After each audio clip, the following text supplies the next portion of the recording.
I would like our guest of honors, I would request Shri Atul Sobti ji, Director General Scope, to please address the gathering.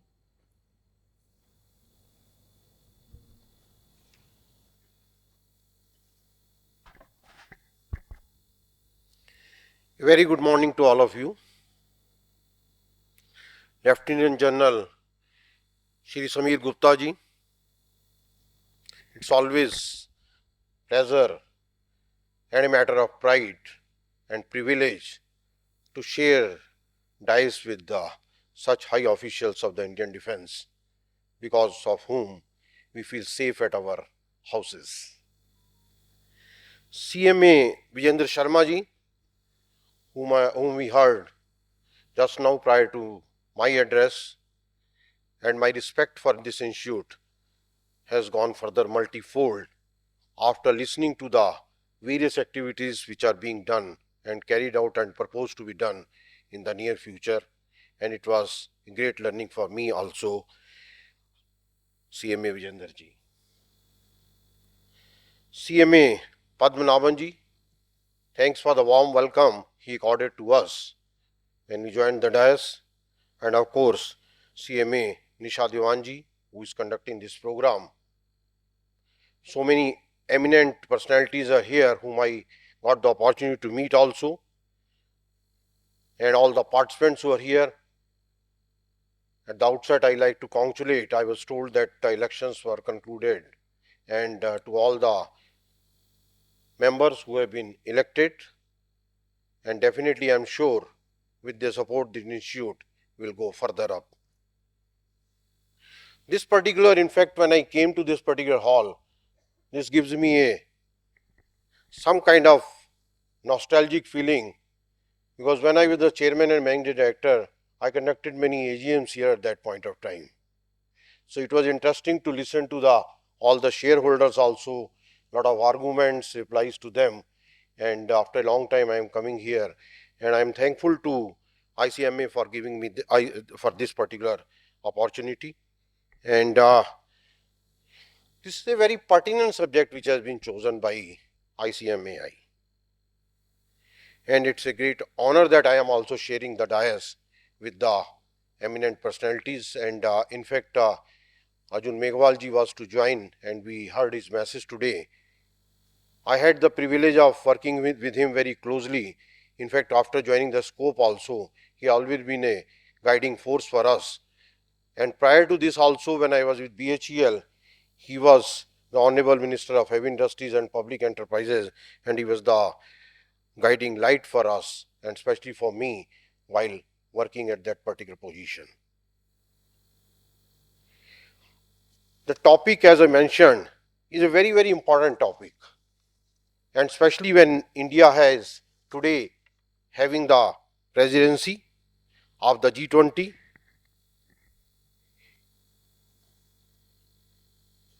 You know that we recently entered at SCOPE, which is the apex body of the public sector enterprises. Although you know about the public sector enterprises, but I am getting this opportunity to explain to you. There are close to 250 public sector enterprises which contribute almost 13.5% of the country's GDP. Their total turnover is 389 billion US dollar, which is almost equivalent to the GDP of the Hong Kong, close to the GDP of the Singapore, more than the GDP of Pakistan and Sri Lanka put together. And only 20%, if you see the total list of the GDP country-wise, 80% of the countries have GDP lower than the 389 billion US dollar. These are the organizations which are contributing to the socio-economic development of the country. You being from the finance background, I like to break a myth here. General impression is the public sector enterprises are making losses. But just to share with you, out of these public sector enterprises which are operating, 76% are the profit making.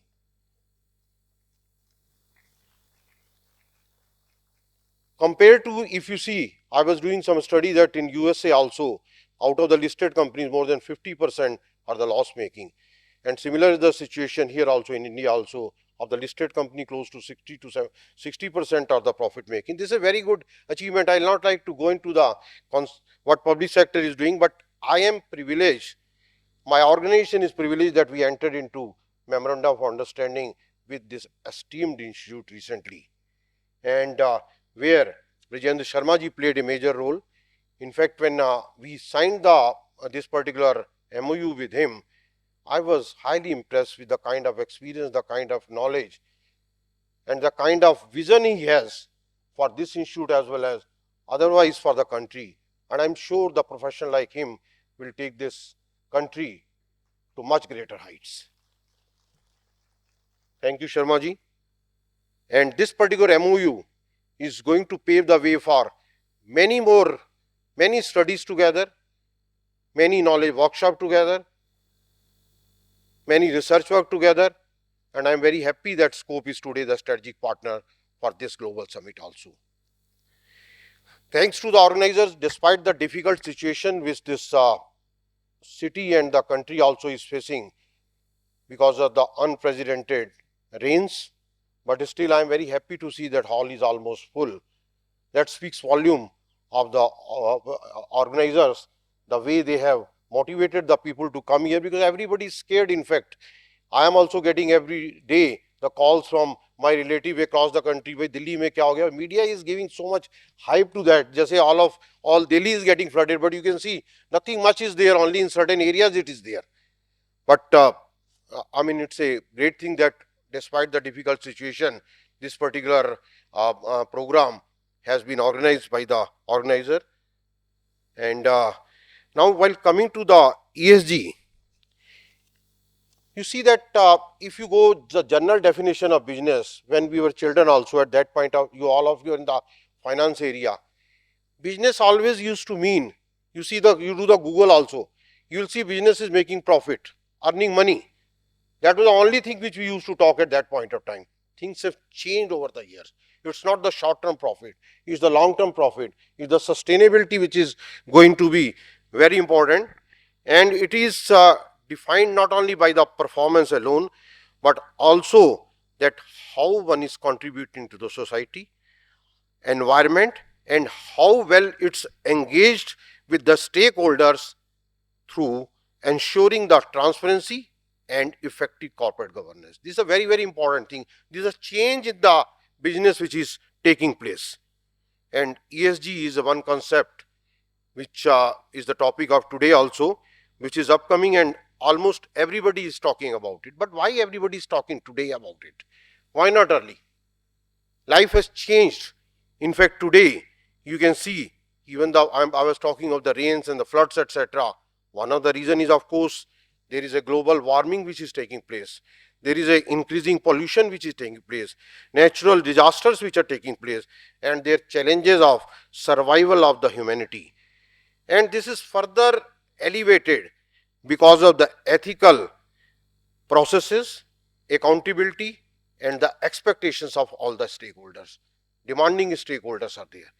So everybody is looking toward ESG as an important concept, and there is, in fact, this is everywhere, whether any business is there or any disclosures are there, this is gaining much more importance, because this framework leads to the sustainability of the business, making the business more effective also, while ensuring positive returns to the corporates, to the nation, to the stakeholders, and the world at large.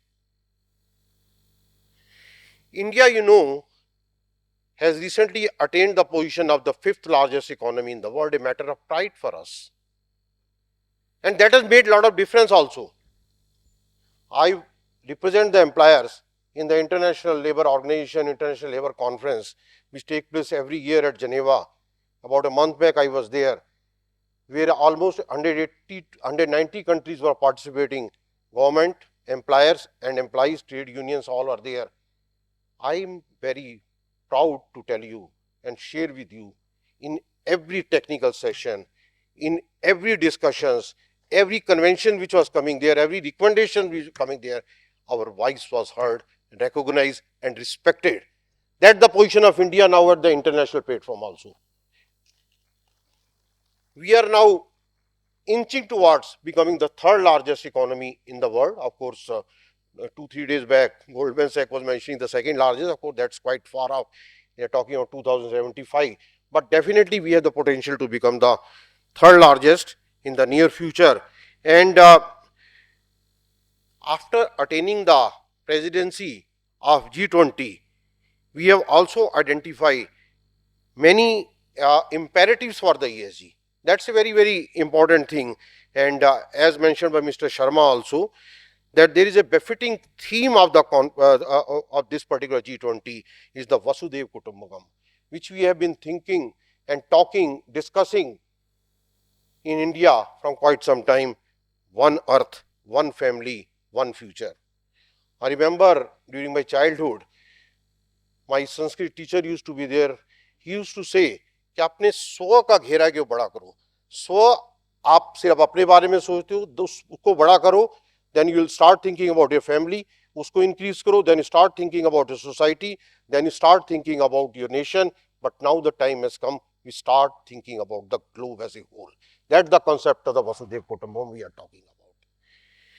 If we talk about the ESG, all the parameters of ESGs are imbibed in the G20 whatsoever subjects we have chosen, whether it's the green development, climate change and lifestyle for environment, accelerated resilient and inclusive growth, accelerating progress on sustainable development goals, human-centric approach in technology and facilities, greater knowledge sharing and more accountable, inclusive, just equitable representatives, multi-point international systems and women-led development. These are the few areas which have been identified and being discussed as part of the GST. Now coming back to the India concept. In India, in fact, lot of focus is being given to the environment and the governance. If we talk about the environment, India today housing 17% of the world population. But many a times we are branded as among the top 5 emitters or polluters in the world. This is a misconception which is being projected everywhere. Basically, any emission needs to be viewed in terms of the per capita. And if you take the per capita emission, we are one of the lowest in the world. In the last, if you do the analysis, in the last almost 100 years or so, we have contributed only the 4% to the world emission as compared to 60% of the developed countries we have done. But that one point is that we start talking about statistics. Second point, the bold decision which have to be taken. And I am very happy that our Honorable Prime Minister, he has taken the very bold decision in this regard. For a country which is the second largest producer of the coal in the world, a country which is the fifth largest reserves holders of the coal in the world, and a country which is a developing country, but we took a decision under his leadership that by 2030, the power generating capacity 50% would be from the non-renewable sources. That's a big decision which have been taken. And second decision which was taken, that there will be, basically if we talk of emission intensity as percentage of the GDP, there will be 45% reduction by 2030 as compared to the 2005 level. A big decision which have been taken, but the point is if you start thinking big, definitely we will achieve and country has the capability of that. And next point is that by 270, by the year 2070, we will become the net zero. This was on the environment side. Second point is that on the, if we talk of the other concepts of the ESG, India has introduced steps to encourage disclosure of the ESG practices by the organization. And from the industry perspective, I say that corporate momentum is already gearing up for that. From the environment side, a lot of actions are being taken by most of the organization. ESG disclosures definitely is becoming a very, very important subject in the balance sheets also, and people are going beyond the mandatory disclosures, but it needs to be done in the more organized and measurable manners. It has to become the way of life, I feel. Basically, the ESG should not be only for the disclosure. Always say that reducing the carbon footprint or having the social objective or having the good governance has to be way of life for any organization, whether smaller or bigger. Scope on its part, which is I told you the apex body of the public sector, we are supporting the various corporates in this agenda and undertaking many projects also in this particular area. And I'm sure some more projects will be undertaken once we have joined hands with your institute. When I come to the CMAs, I talked about the country as a whole. I talked about the G20 presidency, what is being done. I talked about what corporate needs to do. But when it comes to CMAs, in fact, they have a major role, in fact, in this particular direction for ensuring that businesses today do not falter in their responsibility toward ESG. Because you are the people who are the most knowledgeable in this particular field. CMAs can develop costing models that incorporates environment and social cost, which would enable organization to capture the financial impacts on the cost and benefit. Many a times people are thinking it's only a cost, but benefits would be much more. I've also done this kind of analysis, what kind of benefits are going to be there. So you are the people who can suggest that what will the impact of cost as well as the benefits because of these ESG initiatives, and further this can be incorporated in the costing, in the product costing of the organization to make it data driven decision. That's very, very important, which should include not only the financial impact, but the ESG initiatives impact also. I'm glad that beginning has been made through this global summit, and the subjects I was going through are very pertinent. Congrats and compliments to the organizers who have decided the various subjects which need to be discussed during these 2 days session. But it's not only the discussion, time has come to act also.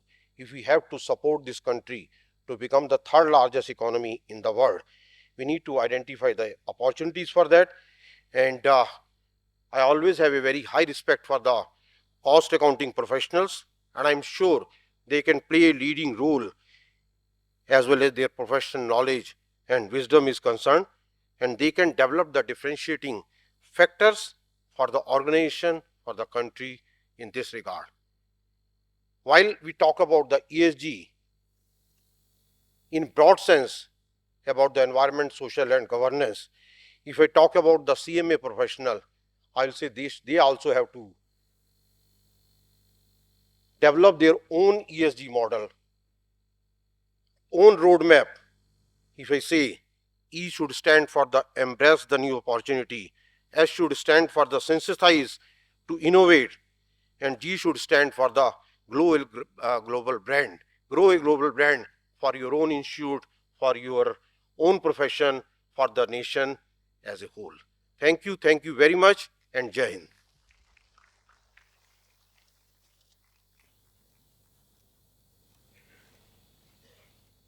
Thank you, sir, for sharing your rich experience with us and very insightful views.